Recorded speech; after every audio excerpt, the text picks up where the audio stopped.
Tossing Grenades at Windmills podcast.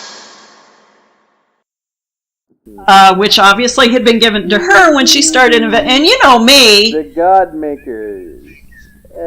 Yeah, all of that stuff. Well, actually, the God Makers came later, I think. The God Makers. But it was probably even worse. It was that kind of thing. And it was the kind of thing that I had read enough because of the kind of person I was.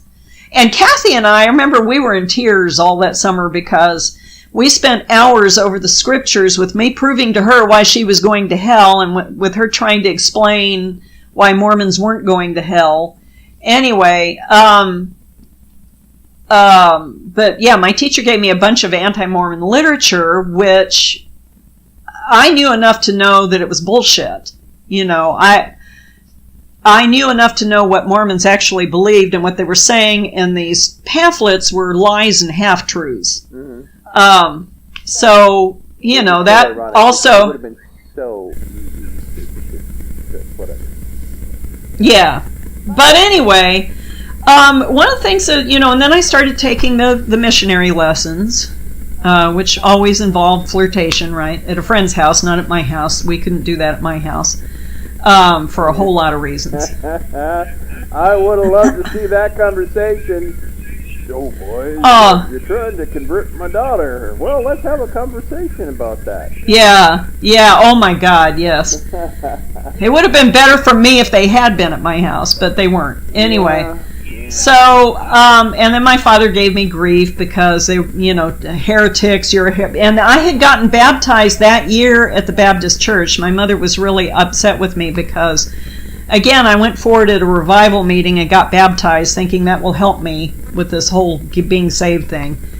And my mother was upset because she wasn't there for it, you know, but then my father started giving me shit about heretics. It's like, this man is an agnostic, and, you know, all I've heard my whole life is how evil religion is, and it's the cause of so many woes throughout history, and yet he's talking to me about being a heretic. Anyway, I know. I get grief all the time about being a member of the Potato sect, when clearly Lord Potato is the savior. Anyway. I'm sure it does. Anyway, so yeah, I just ended up becoming more and more involved in the and dating in the Mormon church and other things like that. Then after I graduated from high school, my father and I ended up having a big blowout over the church. And I ended up moving out, and I moved in with some friends who were members. 3 girls had an apartment. One of them worked for the FBI. And my mother had been adamantly opposed because I needed my mother's permission to join at my age. And she finally said, you know, they've all been so supportive and wonderful to you. I think you should go ahead and join. And so I went ahead and got baptized that summer. And Kathy's boyfriend, who she later married, Miller, their last name was Miller. I can't remember their actual first names, but the last name was Miller, and she became Kathy Miller. And then they divorced years later. I tracked her down like 10, 15 years after that, and she had divorced, and she had 2 little kids by then, which I guess are you guys' ages. So, but anyway, that's how I got to know your dad's family, the rest of your dad's family. I knew Marie from high school, but then I got to know the other family members. And your Uncle Donald actually took me to the prom, or some kind of a dance. I think it was it the prom? Or was it just some other kind of dance? Anyway, he and I went to some kind of a dance, but he was elected student body president. And your dad was really shocked by that because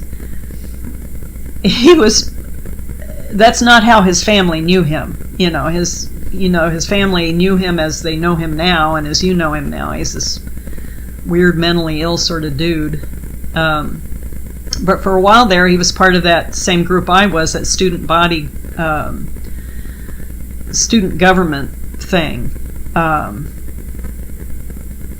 And he ended up being elected class president.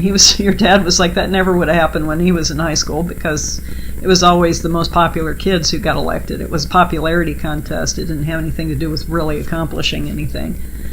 I was also a member of Kietz. I became a member of the Kietz, which was the female auxiliary of the Key Club, which was a civic group. You did good deeds in the community, So we did things like one of my favorite things was, one of the things we did, there was a kid who had, I don't know if he had cerebral palsy or what he had, but there was a baby, and we'd go over to his house and help his parents with the physical therapy for this child. Another thing that we did that was really weird but that I loved was we went caroling at nursing homes.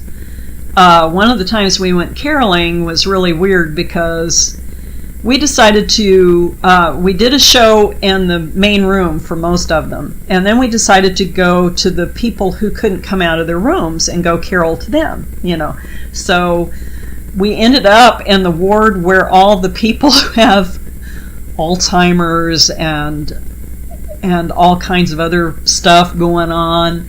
That was creepy as hell. It was we were all really freaked out because there were people in there counting really loudly and moaning and all of those kinds of things. That was a rude awakening for us. Here, we're going to be really nice to these people in this nursing home. Oh my God, what have we gotten ourselves into here? But we meant well. What else did I do? I was part of concert choir, which was awesome. We sang for graduation. We sang The Impossible Dream was the big song that we sang for graduation, which was from Man of La Mancha. That's the theme. Yeah, so which was awesome, and I loved that play. I loved that. I loved musicals, and I always wanted to be in musicals, and I never got past the chorus in anything. We did, my senior year in high school, we did Oliver, and again I was in the chorus. Oh, that was awesome. My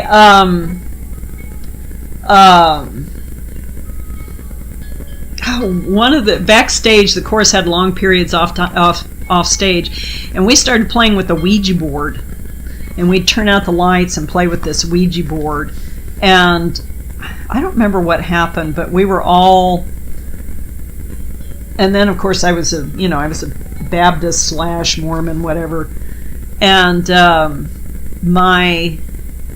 they were all working with this Ouija board, and I don't remember what it said. It was something like, I am the god of something. I don't remember what it was, and I said, Cyrus is a black guy. We were all in the dark, and this Ouija board said, we asked who it was, and it said, I'm the god of something, and I said, God doesn't something, I don't remember, and everybody freaked out. Suddenly the whole room freaked out, and I was standing there because the costume I had made for myself was navy blue, and I had a hooded cape as part of it, and I had the hood over my face.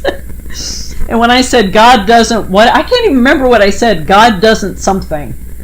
And they all looked up, and there I was in this dark hood, and they said I looked like death, in this hood, and they all freaked out, and just, that was the end of the Ouija board for everybody, because that scared the living daylights out of it. It started to get weird. It started to get really dark. At first it was fun, and it was just, asking about boyfriends and girlfriends and the usual bullshit, and then it ended up going down this dark path. And everybody stopped after that, but anyway, let's see, what else? Oh, I went to my senior prom with a new guy. His name was, what was his name? Your Uncle Don knew him, and I can't remember his name to save my life, but he was a new kid, because none of the guys who knew me would date me. Because, I had a bad reputation for being a jock, being athletic. I also ran track in high school, which I kept with, and I was good friends with Anita Ferrone and what was her sister's name? I can't remember her older sister's name, but Anita was in my class, and that was my sophomore year in college. And her sister was a senior, and they both played the piano. Anita also went to Lynchburg College, which was kind of fun. We didn't know both of us were going, and we were really surprised. We ended up on the, discovering each other on campus and going, wow, this is cool.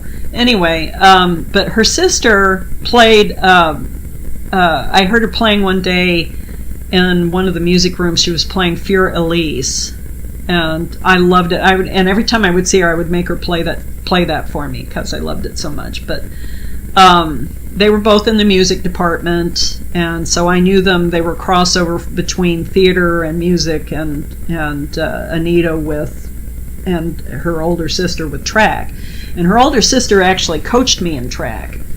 And we did track in high school for girls. In those days, they didn't really have like regular meets and regular track teams. You just had one day where all the girls in all the schools got together, and you'd have this one day where you competed. And I did everything. I mean, I wasn't a good sprinter, but I could run distances. I was really good at distances. But we had relays, and I did hurdles and, high jumping and the whole thing. I don't remember ever winning any awards, but I loved it.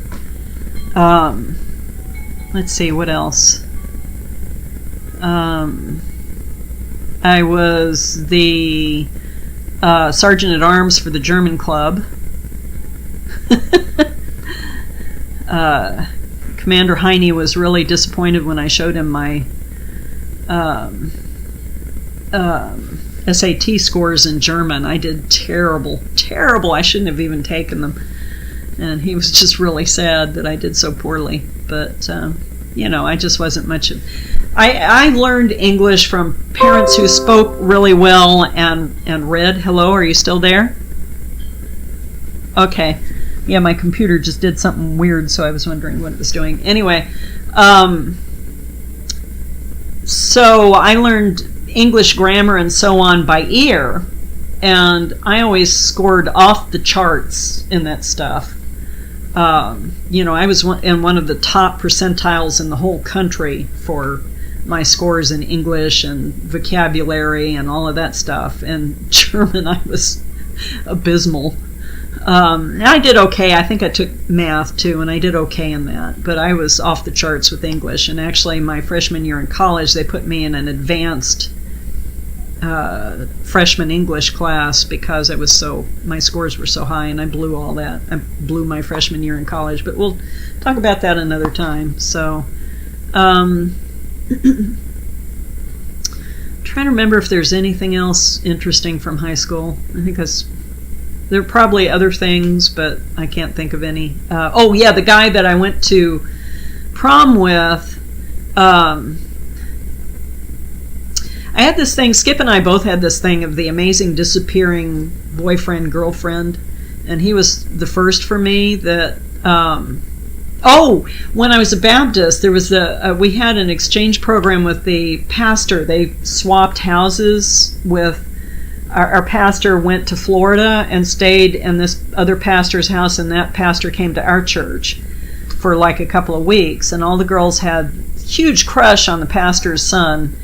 And I wasn't the least bit interested, and so naturally I became the one he was interested in. And of course, once he became interested in me, I developed a huge crush on him. And then once I developed a huge crush on him, he lost interest in me. So that was a heartbreak. And then the guy that I went to senior prom with,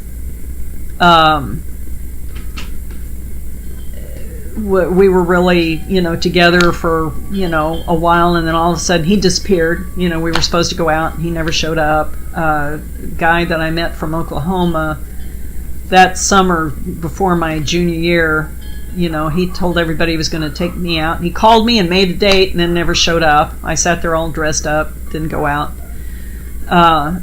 Basically, high school, for the most part, sucked.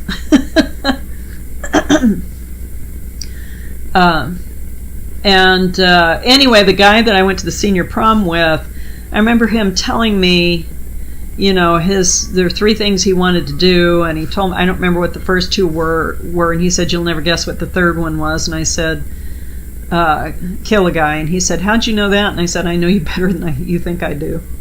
Which may be why he broke up with me. I don't know. That may have weirded him out. But Donald did tell me that he eventually went to Vietnam and killed a guy and messed him up really badly. You know, his first kill really screwed him up. People are weird. Those were really weird times because of the whole Vietnam thing, and, you know, people were...